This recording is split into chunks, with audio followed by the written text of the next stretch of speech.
तर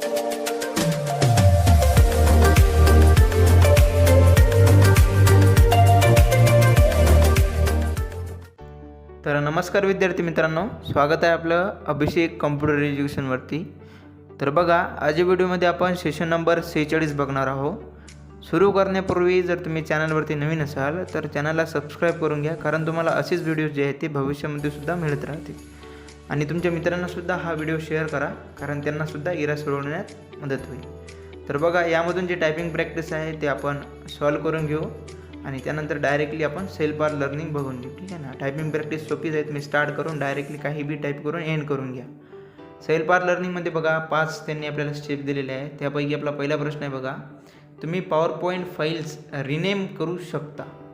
तर बरोबर आहे, आपण पॉवर पॉईंट किंवा वर्ड फाईल किंवा एक्सेल रिनेम करू शकतो. नंतर आहे, तुम्हाला जेव्हा टेक्स्ट फॉर्मॅट करायचे असेल तेव्हा तुम्ही तुमच्या डॉक्युमेंटमध्ये डॅश डॅश व डॅश डॅश चेंज करा. तर बघा, ऑप्शन नंबर 3 आहे आपलं. यामध्ये font style, font size and font colour हे सुद्धा आपल्याला चेंज करावे लागेल, तरच टेक्स्ट फॉर्मॅट वगैरे आपण करता येऊ शकतो आपल्याला. ठीक आहे, तर सबमिट करूया. यानंतर सबमिट झाल्यानंतर समोरचा प्रश्न बघा, स्लाईडमध्ये पिक्चर इन्सर्ट करण्यासाठी योग्य स्टेप्स सांगा. आता यामधून आपल्याला इन्सर्ट आणि पिक्चर्सवरती जावे लागेल. खूप वेळा हा प्रश्न आपण बघितलेला आहे मित्रांनो. तर यावरती क्लिक करू आणि सबमिट. हे प्रश्न जे रिपीट होतात ते लक्षात ठेवत जा, जेणेकरून तुम्हाला एक्झाममध्ये सुद्धा आले तर सोडवता आली पाहिजे. नंतर बघा, टेक्स्ट अलाइन करण्यासाठी आपण डॅश डॅश ग्रुप निवडू. तर यामधून इमेज दिलेले बघा. तर टेक्स्ट फॉर्मॅटसाठी इथं बघा ऑप्शन नंबर C, ज्यामध्ये तिनं आपण अलाइन वगैरे हे ते करू शकतो त्यामध्ये. नंतरचा प्रश्न आहे बघा, तुम्ही स्लाईडमध्ये टेबल इन्सर्ट करू शकत नाही. तर चूक आहे, आपण इन्सर्ट करू शकतो टेबल. तर बघा, इथं आपले जे सेल्फ आर लर्निंग आहे ते कंप्लीट झालेलं आहे मित्रांनो. यानंतर आता आपण बघूया नॉलेज चेक. ठीक आहे, तर नॉलेज चेकवरती क्लिक करू आणि ओके आणि इथं स्टार्ट एक्झाम. पहिला प्रश्न बघा, भूगोलच्या धड्यांचे PPT केल्याने काय साध्य होते. तर ते म्हणजे शिक्षकाला धडा शिकवण्यास मदत होते, नंतर शिक्षकाला वेळ मॅनेज करण्यास मदत होते. हे दोन्हीसुद्धा यामध्ये ऑप्शन आहे, सेव्ह करूया. नंतर बघा, जेव्हा तुम्ही एखाद्या स्लाईडमध्ये टेक्स्ट बॉक्स किंवा चित्र इन्सर्ट करता तेव्हा प्रेझेंटेशनच्या उजव्या बाजूस एक टॅब किंवा पेन ओपन होते, त्याला काय म्हणतात. तर त्याला डिझाईन टॅब किंवा पेन टॅब असे म्हणतात. तर पहिल्या नंबरचं उत्तर आहे. नंतर बघा, ज्यामधून पिक्चर इन्सर्ट करता येतील असे पुढीलपैकी कोणते पर्याय तुम्हाला उपलब्ध असतात. तर बघा, ते म्हणजेच स्टॉक इमेजेस आणि यानंतर आपल्याला डिव्हाइस किंवा कम्प्युटरमधून सुद्धा इमेज इन्सर्ट करता येते. तर हे उत्तर आहे आपलं सेकंड नंबरचं सुद्धा. हे दोन्हीसुद्धा उत्तर आहे. नंतर हे शटर स्टॉक वगैरे ते नाही आहे याचं उत्तर, दोनच उत्तर होते. नंतर बघा, तुमची मैत्रीण इतिहासाची शिक्षिका आहे, हा तिचा पहिलाच जॉब असल्यामुळे तिला कसे शिकवावे किंवा पुढला क्लास कसा प्लॅन करावा या बाबतीत तुमची मदत हवी आहे. तुम्ही तिला काय सुचवाल. तर ते म्हणजे लेसन प्लॅन किंवा प्लॅनर तयार करण्यास आपण मदत करू शकतो. नंतर आहे बघा, जिथून पुष्कळ टेम्पलेट्स आढळतील अशा प्लॅटफॉर्म समजून घेण्याची तुमची मित्राची इच्छा आहे. पुढीलपैकी योग्य अशा प्लॅटफॉर्मचा पर्याय निवडला त्याला मदत होईल. तर त्यामध्ये पहिल्या नंबरचा ऑप्शन आहे बघा.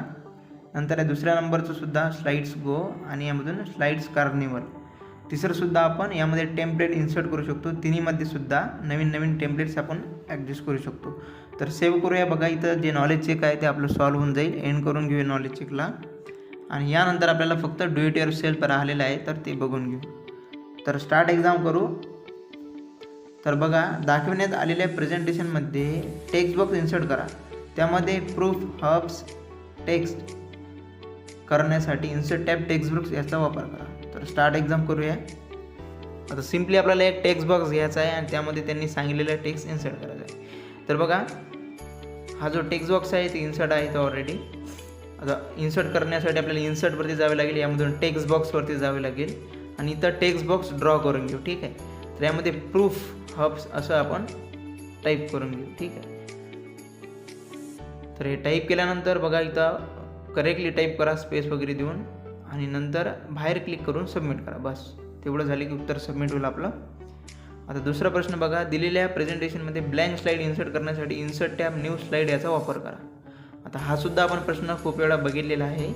सिम्पल आहे मित्रांनो. यामध्ये होम टॅबमधून न्यू स्लाईड यावरती जावे लागेल. इथं बघा होम टॅबमध्ये न्यू स्लाईड्स, तर यावरती क्लिक करा. यामधून ब्लँक असे तुम्ही चूज करा, ब्लँक स्लाईड ॲड होईल. मग नंतरच सबमिट करा. थर्ड प्रश्न बघा, दिलेल्या प्रेझेंटेशनमध्ये तुमच्या डेस्कटॉपमधून तुमच्या आवडीचे पिक्चर इन्सर्ट करण्यासाठी इन्सर्ट टॅब इमेजेस ग्रुप आणि पिक्चर्स याचा वापर करा. आता हा प्रश्न खूपच वेळा रिपीट झालेला आहे. आपल्याला एक इमेज इन्सर्ट करायचं आहे, ठीक आहे ना. सिम्पल आहे. इन्सर्ट टॅबमध्ये जा, यामधून पिक्चर्स घ्या आणि कोणची इमेज सिलेक्ट करून इन्सर्टवरती क्लिक करा. इमेज ॲड होऊन जाईल मित्रांनो आणि नंतर जाय ते सबमिट करा. आता लास्ट सेकंड प्रश्न बघा, दाखवण्यात आलेल्या प्रेझेंटेशनमध्ये तुमच्या डेस्कटॉपवरून तुमच्या आवडीची पिक्चर इन्सर्ट करण्यासाठी इन्सर्ट टॅब इमेज ग्रुप आणि पिक्चर याचा वापर करा. परत तोच प्रश्न आहे बघा, सेम तीच मेथड स्टार्ट करूया. यावेळेस प्रेझेंटेशन दुसरं आहे आपलं, पण प्रश्न सेम. तर इन्सर्टवरती जाऊ, यामधून पिक्चर्स घेऊ, एक कोणची इमेज तुम्ही घ्या आणि इथं इन्सर्ट करा, नंतर सबमिट. लास्ट प्रश्न बघा, दाखवण्यात आलेल्या प्रेझेंटेशनमध्ये स्लाईड नंबर 3मध्ये दिलेले टेबल सिलेक्ट करा. टेबलला तुमच्या आवडीची म्हणजेच टेबल स्टाईल अप्लाय करा. त्याचं सेल शेडिंग कलर रेड करण्यासाठी टेबल टूल्स डिझाईन टॅब आणि टेबल स्टाईल ग्रुप्स याचा वापर करा. तर स्टार्ट एक्झाम करूया बघा परत. आता सेम आहे बघा, स्लाईड नंबर 3वरती गेलो आपण. यामधून हा जो टेबल आहे तो असा सिलेक्ट करून घेऊ यामधून पूर्ण, ठीक आहे. तर सिलेक्ट केल्यानंतर त्यांनी सांगितल्याप्रमाणे बघा आवडीचा टेबल स्टाईल, त्यासाठी आपल्याला डिझाईन टॅबमध्ये जावं लागेल. यामधून बघा इथं मोअरचं ऑप्शन दिलेलं आहे, ठीक आहे. या ऑप्शनवरती क्लिक करा आणि एक तुम्ही सिलेक्ट करा कोणचंही टेबलचं स्टाईल यामध्ये. त्यानंतर इथं शेडिंग आहे बघा, शेडिंग त्यांनी रेड सांगितलेलं आहे. तर शेडिंगवर क्लिक करून आपण इथं रेड शेडिंग देऊन देऊ. एवढं झाल्यानंतर जे आहे ते आन्सर सबमिट करू.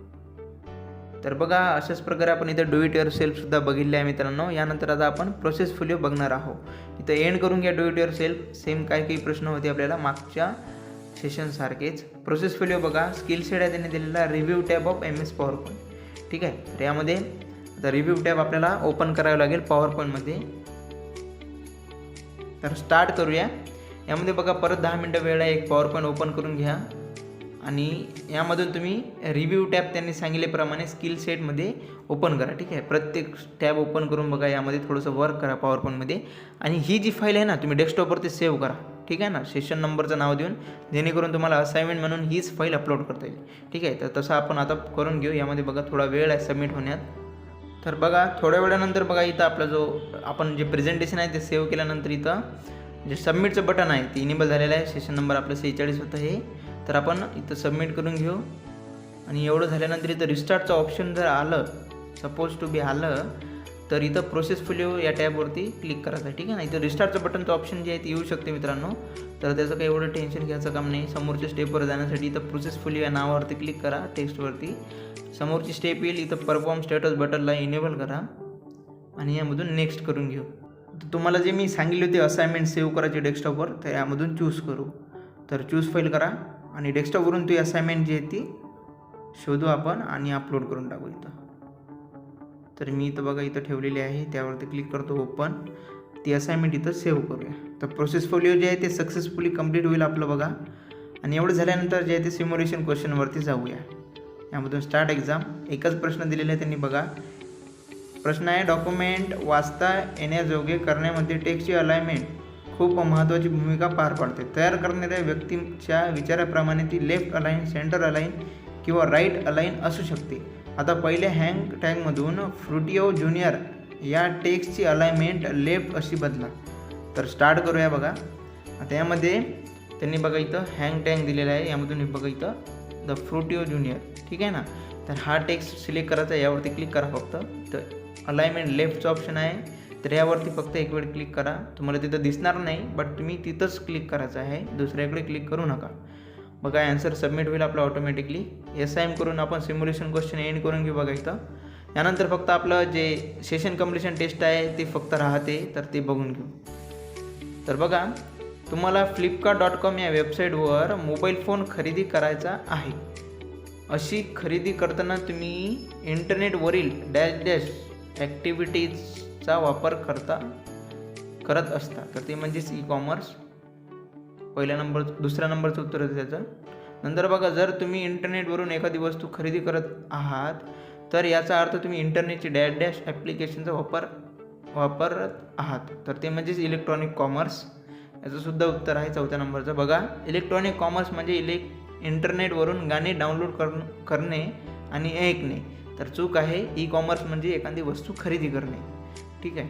नंतर बघा, ई कॉमर्स हे एक ओपन सोर्स ॲप्लिकेशन आहे जे वापरून तुम्ही एक स्प्रेडशीट डॉक्युमेंट तयार करू शकता, तर चूक आहे मित्रांनो. ई कॉमर्स हे एक प्रोग्राम आहे ज्यामधून आपण कोणतीही वस्तू विकत घेऊ शकतो.